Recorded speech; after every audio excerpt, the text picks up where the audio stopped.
Hi hello నమస్తే welcome back to our channel నా ప్రపంచం.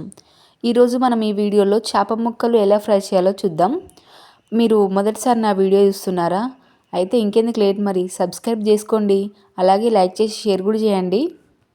మనం ముందుగా తీసుకున్న చేప ముక్కల్ని చిన్నగా ఘాట్లు పెట్టుకోవాలి చాకుతోటి. తర్వాత ఒక గిన్నెలోకి కొంచెం ఉప్పు, కొంచెం అల్లం వెల్లుల్లి పేస్ట్, కొంచెం పసుపు మరియు ధనియాల పొడి, అట్లాగే కొంచెం కారం మరియు కొంచెం నూనె పోసి ఈ మసాలా అంతా మంచిగా కలుపుకోవాలి. ఈ మసాలా మంచిగా కలుపుకున్న తర్వాత ఈ మసాలాని మనం ముందుగా ఘాట్లు పెట్టుకున్న ఫిష్ ముక్కకి మంచిగా పట్టించాలి. రెండు సైడ్ల టర్న్ చేస్తూ ఈ మసాలా ముక్కలు మనం ఘాట్లు పెట్టుకున్న చోట్లకు కూడా వెళ్ళేటట్లుగా మంచిగా రెండు సైడ్లు మంచిగా మసాలాను అంటించాలి. ఈ మసాలా అంతా చేప ముక్కలు అంటేటట్టుగా రెండు సైడ్లు ఇలా టర్న్ చేసుకుంటూ మంచిగా కలుపుకొని పక్కన పెట్టుకోవాలి. కొంచెం కార్న్ఫ్లవర్ లేదా బియ్యం పిండి ఏది ఉన్నా వేసుకొని మళ్ళీ ఒకసారి రెండు సైడ్లు కలుపుకుంటూ పక్కన పెట్టుకోవాలి.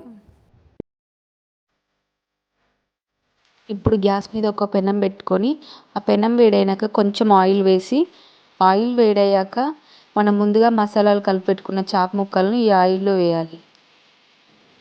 ఈ ఆయిల్లో చేప ముక్కలు ఫ్రై అయ్యాక, ఒక సైడ్ ఫ్రై అయ్యాక మళ్ళీ ఇంకో సైడ్ టర్న్ చేసుకుంటూ రెండు సైడ్లు చేప ముక్కల్ని మంచిగా పెనం మీద కాల్చుకోవాలి.